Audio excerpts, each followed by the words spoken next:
IELTS Listening Test 22. Collected by CF International. Center number Feeney 001. You will hear a number of different recordings. And you have to answer the questions on what you hear. There will be time for you to read the instructions. You will have a chance to check your answers. All the recordings will be played once only. And the test is in 4 parts. Best of luck. Part 1. You will hear a woman reporting a theft to an officer in a police station. First, you have some time to look at questions 1 to 3.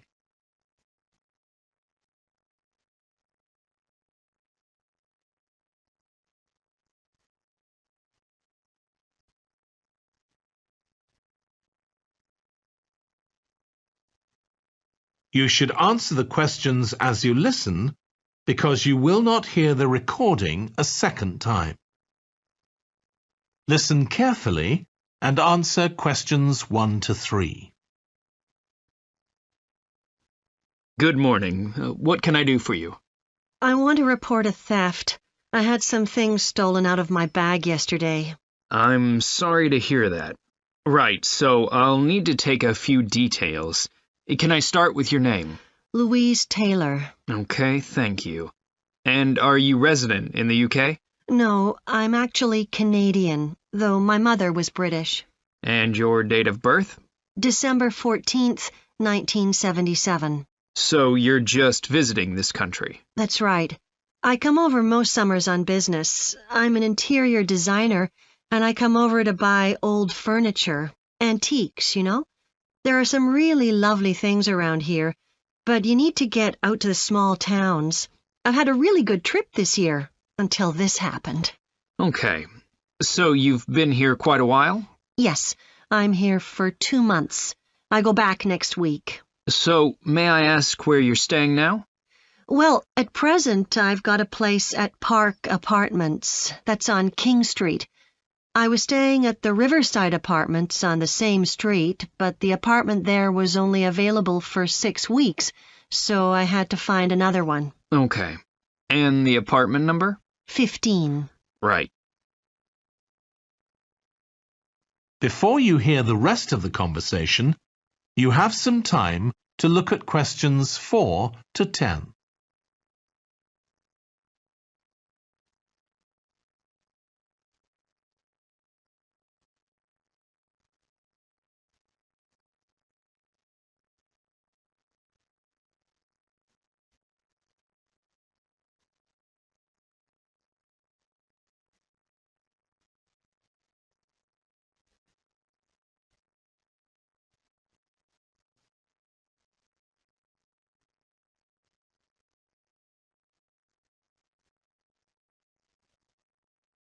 Now listen and answer questions 4 to 10.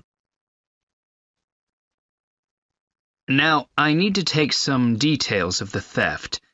So, you said you had some things stolen out of your bag? That's right. And were you actually carrying the bag when the theft took place? Yes.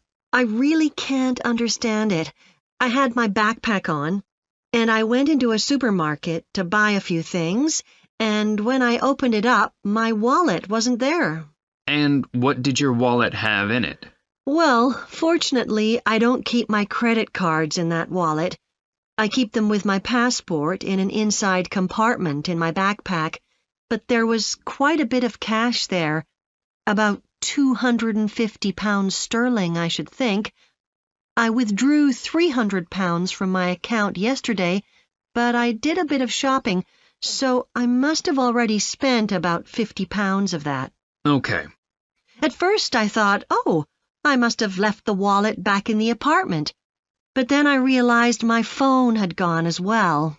It was only a week old, and that's when I realized I'd been robbed.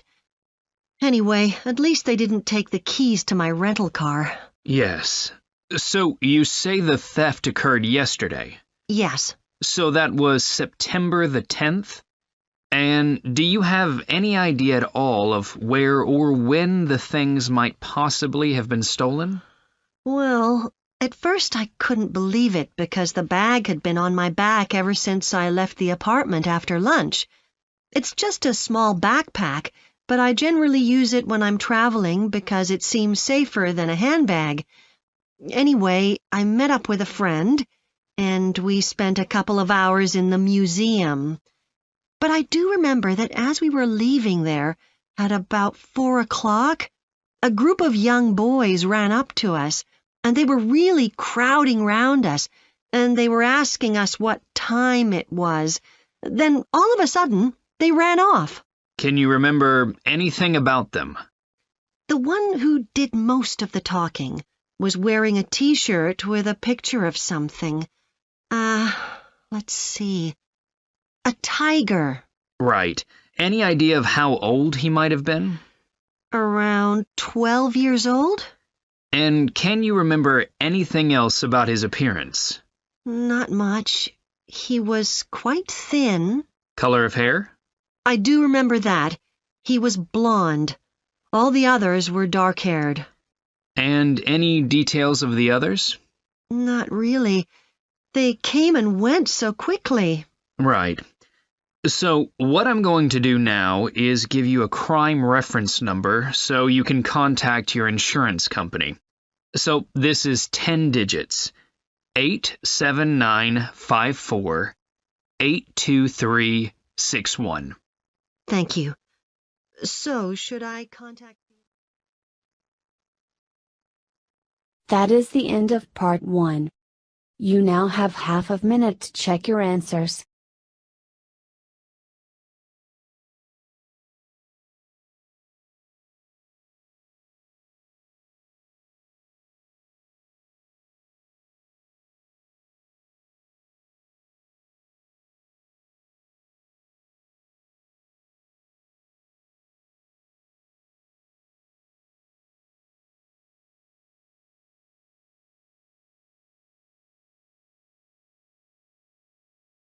Now turn to part 2. You will hear a manager giving a welcome talk to a group of apprentices who are starting their training at the company. First, you have some time to look at questions 11 to 14.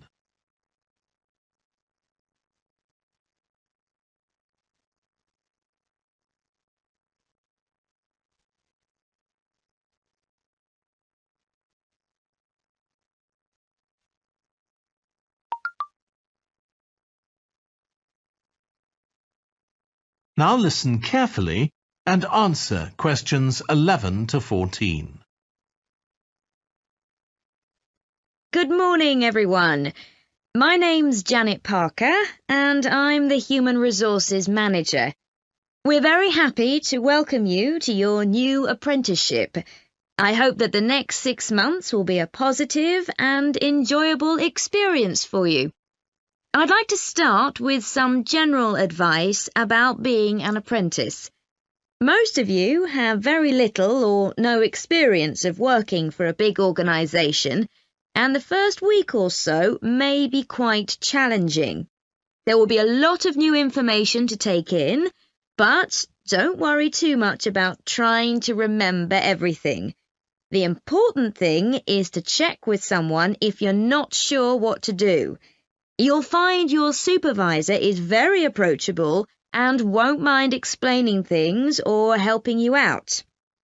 You're here to learn, so make the most of that opportunity. You'll be spending time in different departments during your first week, so make an effort to talk to as many people as possible about their work. You'll make some new friends and find out lots of useful information. As well as having a supervisor, you'll each be assigned a mentor.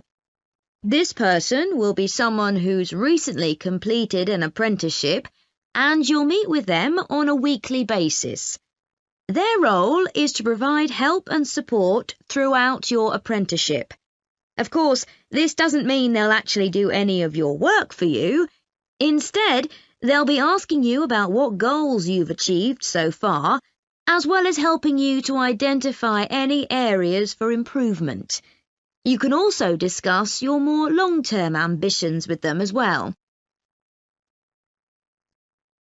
Before you hear the rest of the talk, you have some time to look at questions 15 to 20.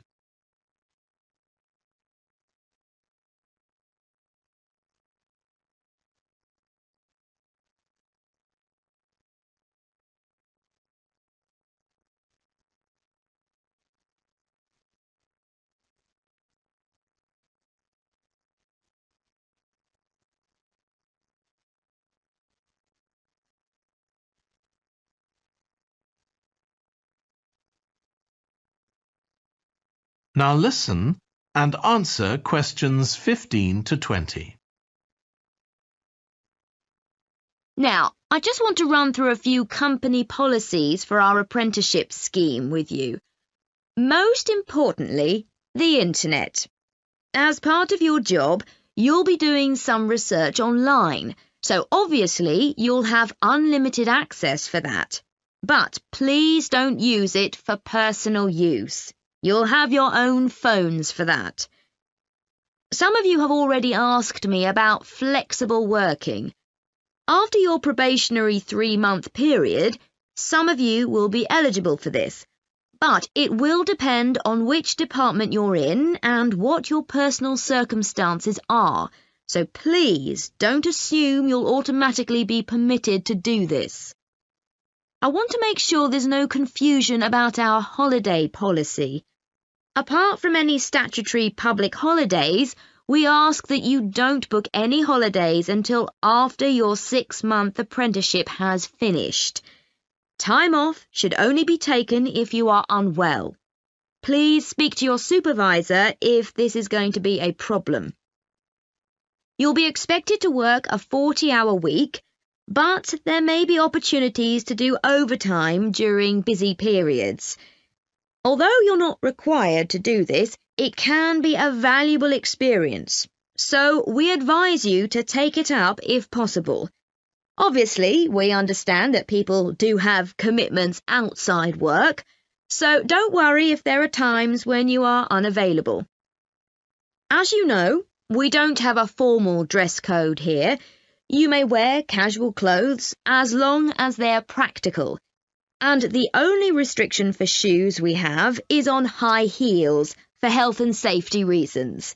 Comfortable shoes like trainers are preferable. There's a heavily subsidised canteen on site where you can get hot meals or salads cheaply.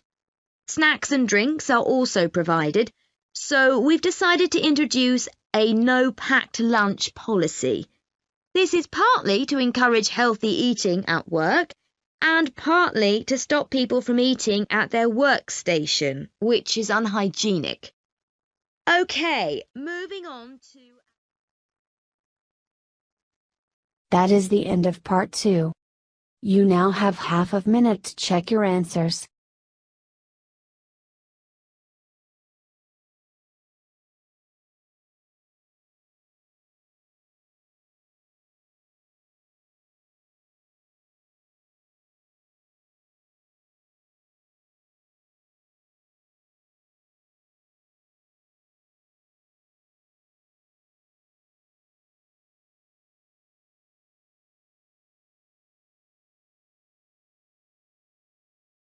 Now turn to part 3. You will hear 2 urban planning students, called Carla and Rob, discussing their presentation on cities built by the sea, following instructions from their tutor. First, you have some time to look at questions 21 to 25.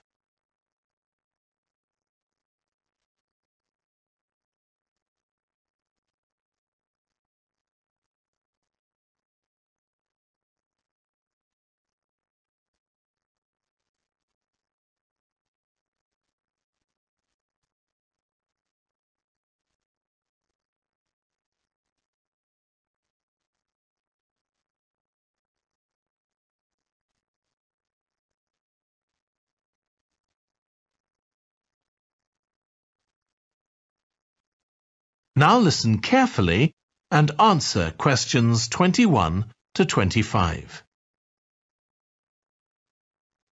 Okay, so what I'd like you to do now is to talk to your partner about your presentations on urban planning. You should have done most of the reading now, so I'd like you to share your ideas and talk about the structure of your presentation and what you need to do next. OK, Rob, I'm glad we chose quite a specific topic, cities built next to the sea. It made it much easier to find relevant information. Yeah, and cities are growing so quickly. I mean, we know that more than half the world's population lives in cities now. Yeah, though that's all cities, not just ones on the coast. But most of the biggest cities are actually built by the sea. I'd not realised that before. Nor me. And what's more, a lot of them are built at places where rivers come out into the sea, but apparently this can be a problem. Why? Well, as the city expands, agriculture and industry tend to spread further inland along the rivers, and so agriculture moves even further inland up the river. That's not necessarily a problem, except it means more and more pollutants are discharged into the rivers. So these are brought downstream to the cities? Right. Did you read that article about Miami on the east coast of the USA? No. Well, apparently back in the 1950s, they built channels to drain away the water in case of flooding. Sounds sensible. Yeah, they spent quite a lot of money on them, but what they didn't take into account was global warming. So they built the drainage channels too close to sea level, and now sea levels are rising, they're more or less useless. If there's a lot of rain, the water can't run away. There's nowhere for it to go. The whole design was faulty. So what are the authorities doing about it now? I don't know. I did read that they're aiming to stop disposing of wastewater into the ocean over the next 10 years. But that won't help with flood prevention now, will it? No, really, they just need to find the money for something to replace the drainage channels in order to protect against flooding now. But in the long term, they need to consider the whole ecosystem. Right. Really, though, coastal cities can't deal with their problems on their own, can they? I mean, they've got to start acting together at an international level instead of just doing their own thing. Absolutely. The thing is, everyone knows what the problems are, and environmentalists have a pretty good idea of what we should be doing about them, so they should be able to work together to some extent. But it's going to be a long time before countries come to a decision on what principles they're prepared to abide by. Yeah, if they ever do. Before you hear the rest of the discussion, you have some time to look at questions 26 to 30.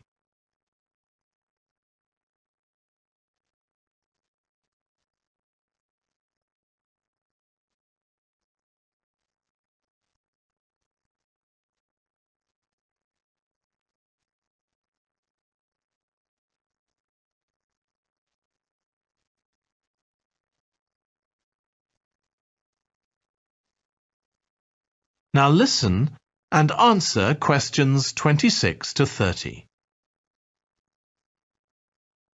So, I think we've probably got enough for our presentation. It's only 15 minutes. OK, so I suppose we'll begin with some general historical background about why coastal cities were established. But we don't want to spend too long on that. The other students will already know a bit about it. It's all to do with communications and so on. Yes. We should mention some geographical factors, things like wetlands and river estuaries and coastal erosion and so on. We could have some maps of different cities with these features marked. On a handout, you mean? Or some slides everyone can see? Yeah, that'd be better. It'd be good to go into past mistakes in a bit more detail. Did you read that case study of the problems there were in New Orleans with flooding a few years ago? Yes, we could use that as the basis for that part of the talk. I don't think the other students will have read it, but they'll remember hearing about the flooding at the time. OK. So that's probably enough background. So then we'll go on to talk about what action's been taken to deal with the problems of coastal cities. OK. What else do we need to talk about? Maybe something on future risks, looking more at the long term if populations continue to grow? Yeah, we'll need to do a bit of work there. I haven't got much information, have you? No, we'll need to look at some websites. Shouldn't take too long. Okay. And I think we should end by talking about international implications. Maybe we could ask people in the audience. We've got people from quite a lot of different places. That'd be interesting if we have time, yes. So now, shall we go on? That is the end of part 3. You now have half a minute to check your answers.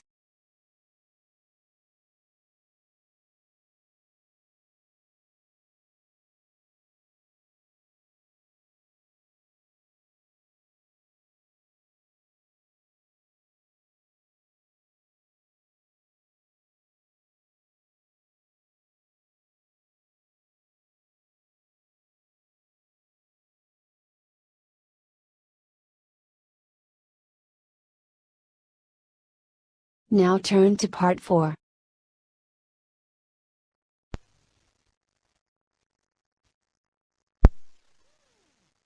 You will hear part of a lecture on renewable energy that uses the power of the sea.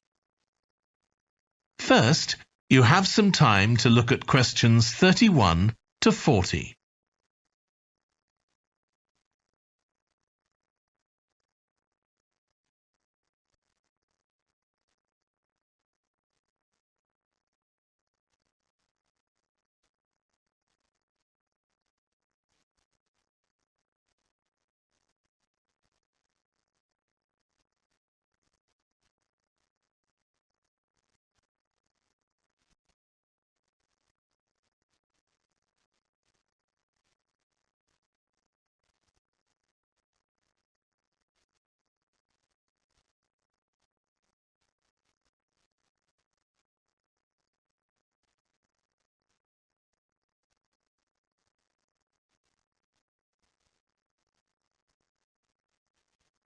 Now listen carefully and answer questions 31 to 40.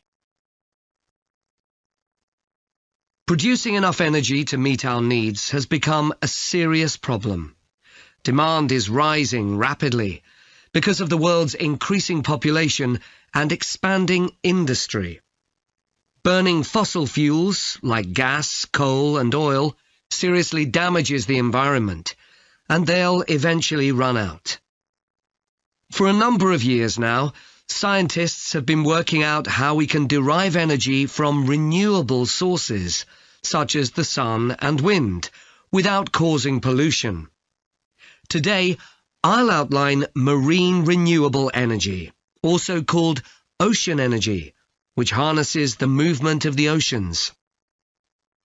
Marine renewable energy can be divided into 3 main categories: wave energy, tidal energy, and ocean thermal energy conversion. And I'll say a few words about each one. First, wave energy. Numerous devices have been invented to harvest wave energy, with names such as Wave Dragon, the Penguin, and Mighty Whale. And research is going on to try and come up with a really efficient method. This form of energy has plenty of potential, as the source is constant, and there's no danger of waves coming to a standstill. Electricity can be generated using onshore systems, using a reservoir, or offshore systems. But the problem with ocean waves is that they're erratic, with the wind making them travel in every direction. This adds to the difficulty of creating efficient technology.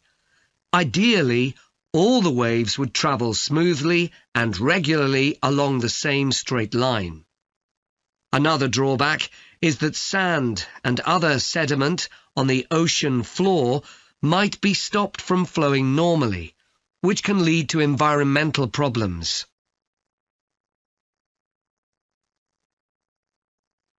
The second category of marine energy that I'll mention is tidal energy. One major advantage of using the tide rather than waves as a source of energy is that it's predictable. We know the exact times of high and low tides for years to come. For tidal energy to be effective, the difference between high and low tides needs to be at least 5 meters. And this occurs naturally in only about 40 places on Earth.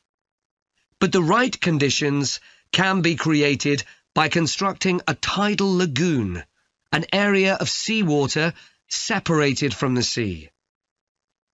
One current plan is to create a tidal lagoon on the coast of Wales. This will be an area of water within a bay at Swansea, sheltered by a U-shaped breakwater, or dam, built out from the coast.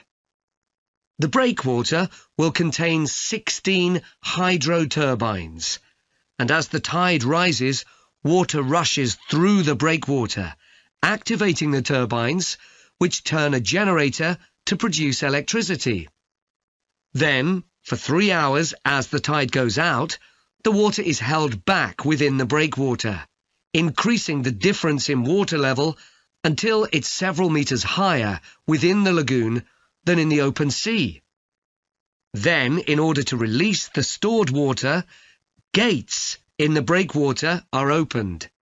It pours powerfully out of the lagoon, driving the turbines in the breakwater in the opposite direction and again generating thousands of megawatts of electricity. As there are 2 high tides a day, this lagoon scheme would generate electricity 4 times a day, every day, for a total of around 14 hours in every 24, and enough electricity for over 150,000 homes. This system has quite a lot in its favour. Unlike solar and wind energy, it doesn't depend on the weather. The turbines are operated without the need for fuel, so it doesn't create any greenhouse gas emissions, and very little maintenance is needed. It's estimated that electricity generated in this way will be relatively cheap, and that manufacturing the components would create more than 2,000 jobs, a big boost to the local economy. On the other hand, there are fears that lagoons might harm both fish and birds, for example by disturbing migration patterns and causing a build-up of silt, affecting local ecosystems. There are other forms of tidal energy, but I'll go on to the third category of marine energy, ocean thermal energy conversion.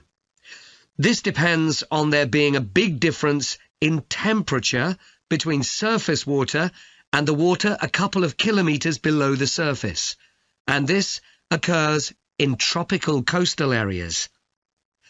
The idea is to bring cold water up to the surface using a submerged pipe. The concept dates back to 1881, when... That is the end of section 4. You now have half a minute to check your answers.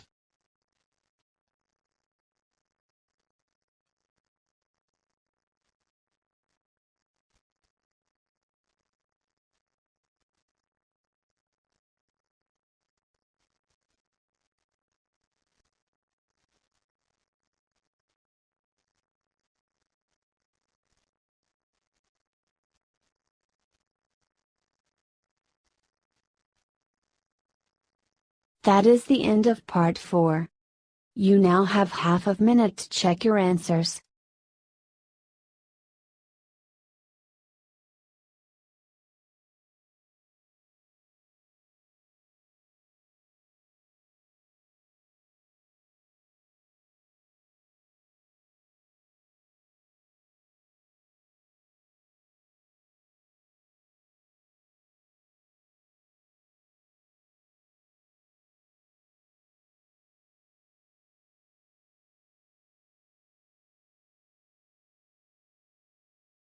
You have 10 minutes to transfer your answer.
5 minutes left.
Last minute left.